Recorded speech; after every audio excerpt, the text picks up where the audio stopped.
Olá, pessoal, mais uma vez. Voltamos. É isso, demos uma pausa aqui, né? Porque a câmera deixou de filmar e voltamos, tá, meu amor? Então, nós estávamos comentando a respeito de Romanos. Romanos, ele vai reforçar, né, os pontos de Hebreus, né? É, é muito importante a gente ler a Bíblia, o texto, o contexto, principalmente quando se trata de uma carta, olhar, né, para quem que aquilo foi enviado, qual era a intenção daquela carta, né? Então, a carta de Paulo aos Romanos, pode deixar lá naquele texto. Pode deixar no texto. Isso, carta de Paulo aos Romanos, né, no capítulo 1, ele vai falar sobre pessoas que cometiam, né, coisas que agrediam a lei, eram contrárias à lei, mas no 2 ele vai falar de alguém que estava julgando, né, as pessoas que estavam cometendo aqueles atos e tudo mais, estava condenando, não é? E ali no 2 ele diz, né, portanto é indesculpável ao homem quando julgas, né, quem quer que seja, porque do que julgas a outro, a ti mesmo te condenas, né? Então, quando nós julgamos uma pessoa, né, nós estamos nos expondo ao julgamento, ou seja, nós estamos abrindo mão do favor imerecido, né, e entrando debaixo da justiça, porque existe uma justiça de Deus, né, para todo que transgride a lei. E quando eu me coloco na posição de juiz, eu me coloco à disposição de ser julgado. Sim. Não é? E ele diz, porque pratica as próprias coisas que condenas. Ou seja, provavelmente eram cristãos judeus que já tinham crido na graça, não é? Já tinham crido que Jesus era o Messias e tudo mais. Claro que eles não tinham entendido a profundidade do que era graça, e hoje nós vemos muitos cristãos vivendo esse tipo de evangelho, né, de cristianismo, né? Misturando. Não era nem para o nosso tempo para ver essa mistura, mas o adversário ele é sutil, ele, né, ele é sagaz, né, e ele introduziu essa mistura. E essa carta de Paulo aos Romanos explica justamente isso. E o interessante, quando a gente fala essa questão da morte, né, e ele diz no capítulo 2, bem sabemos que o juízo de Deus é a segunda verdade, né, contra os que praticam tais coisas. Ou seja, essas tais coisas estavam descritas no capítulo 1, não é? De pessoas que estavam quebrando a lei, né? Os mandamentos. Aí, o interessante é que Romanos, né, seguindo a sequência, Romanos 6,4 vai falar justamente qual é essa verdade, segunda verdade. Olha como que é o juízo de Deus, segunda verdade. Romanos 6,4. 6,4. Lembrando que é sequência, por isso nós temos que ler todo o livro para entender por que Paulo mandou aquela carta, o que estava acontecendo com aquela igreja, não é? Então, Romanos 6,4 diz, deixa eu ler ali que precisa de óculos.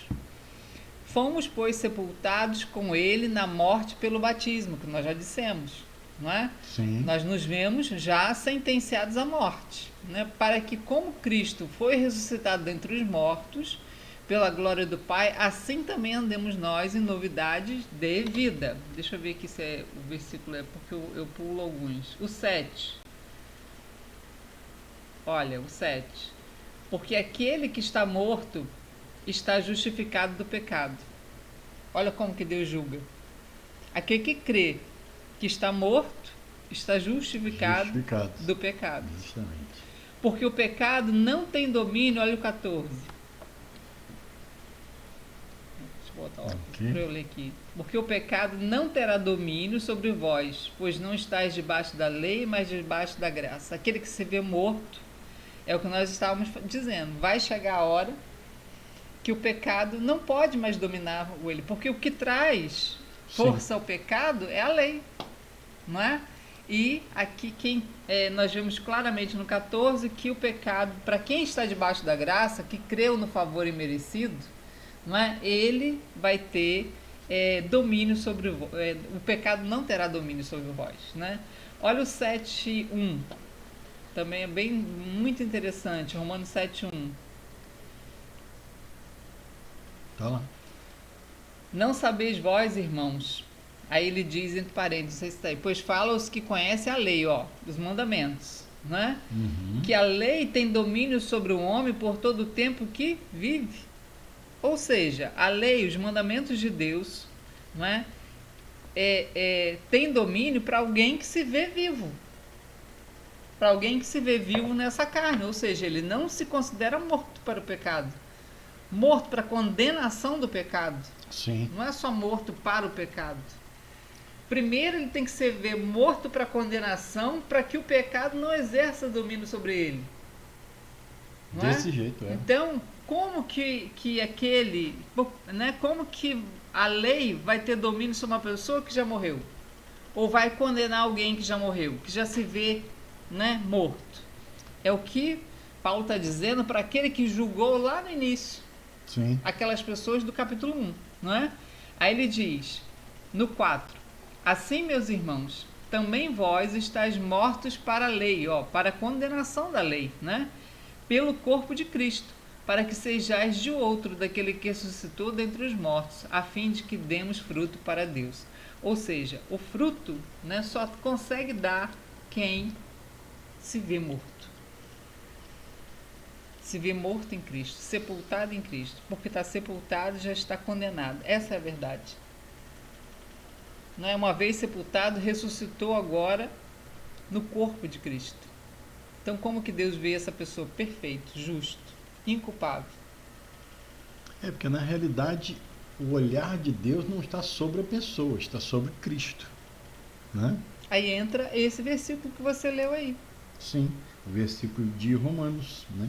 4, 5, né? Falando sobre que aquele que crê e que Deus santifica, ou justifica melhor, o ímpio, a sua fé lhe é atribuída como justiça. Ou então, só Deus justifica o ímpio porque ele creu, como torna justo aquele que crê na justificação do ímpio também, né? Sim. E ali no início do capítulo 1, o 2:1, né? Alguém, quem és tu, homem, para que julgue quem quer que seja, né? Porque naquilo que você julga, você se condena a si mesmo. Sim, né? perfeito. Aí ele dá um complemento daquilo que ele disse lá no 2, né? Então a gente tem que pegar as cartas e ler de um modo geral, porque muitas vezes a gente foca num versículo, né, e cria toda uma doutrina em cima daquele versículo. Isso aí. As pessoas começam a entrar na parte do julgamento, por quê? Porque hoje, a religião hoje está se adequando, né, infelizmente, se adequando o que se coloca sobre os coaches. Né? Não tenho nada contra a pessoa e nem contra, às vezes, a palavra que eles colocam, né? Que é a autoestima, o desempenhar de um bom trabalho, para aquela pessoa também, uma pessoa cabisbaixo, mal-humorada, insatisfeita, não vai produzir nada mesmo não. Mas isso não tem nada a ver com a igreja. Isso não faz parte da igreja. Entendeu? Então a igreja precisa entender que isso não funciona, não é assim. Né? Não é desse jeito não. Então tem que tomar muito cuidado, porque a igreja entrou em fazer pequenos julgamentos, né? Fazendo com que a pessoa ache que possa, vamos dizer assim, conquistar diante dessas boas palavras, diante dessas situações, né? Que possa agora conquistar algo de Deus a partir do momento que ela vive dessa forma. Né? Vamos lá. A câmera ainda está dando um probleminha. Não, vou ter que dar uma fechadinha aqui. 1 minuto só. Né? Coisa rápida. Eu vou ter que fechar, abrir de novo, porque ela está prejudicando aqui o bom andamento aqui da benção aqui. Então é assim mesmo, né? Tudo, o adversário ele não é mole não. Ele luta, ele se espreme, ele briga, ele acha ruim, ele faz de tudo, né? Ai, como é que tá isso aí, tá vendo? Então ele entrou numa agora que a gente poder aqui, ele está encurtando o quadro, ele já não está permitindo que o quadro cresça. Aí ele cresce um bocadinho, volta. Pode tirar a mão daí. O cão do inferno seja amarrado aí, em nome de Jesus aí, porque nós estamos falando do amor do Pai. E vai continuar sendo assim, o amor do Pai, né? Em primeiro lugar aí, acima de qualquer coisa. Não tem, aí, não tem.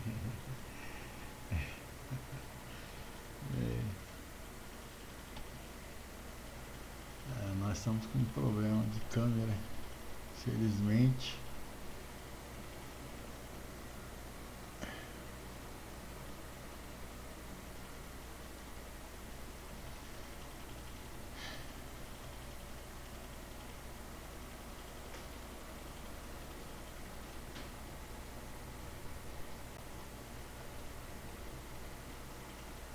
Vamos lá, deixa eu só dar uma olhadinha aqui.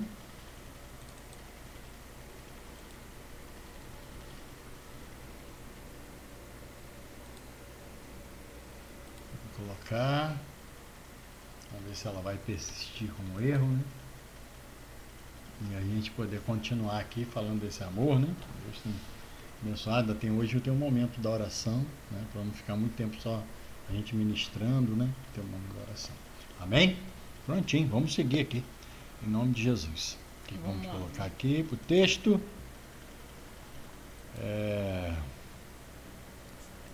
Hebreus 7:24. Hebreus 7:24, está na mão. Jesus, no entanto, né, porque continua para sempre, tem seu sacerdócio imutável, não é? Por isso também pode salvar totalmente, olha, não é? A segurança da salvação. Os que por ele se aproximam de Deus, vivendo sempre para interceder por eles. Então nós temos um sumo sacerdote, né, que intercede por nós eternamente. Né? Essa é uma das nossas seguranças do descanso, né? Sim. Hebreus 8:1. Ora, o essencial das coisas que estamos dizendo é que temos tal sumo sacerdote que se assentou à direita do trono da majestade no céu. Né? Por que esse se assentou? Porque o sacerdote ele não podia se assentar. O tempo todo ele tinha que estar trabalhando, não é? Porque o tempo todo ele tinha que estar sacrificando. Por que Jesus se assentou como sumo sacerdote? Porque tudo que tinha que ser feito para a salvação do ser humano foi feito, foi consumado, já está pronto. Então hoje, como que nós alcançamos essa salvação? Por fé. Desse jeito. Né? Por isso que a Bíblia diz que sem fé é impossível agradar a Deus. Não é? Amém.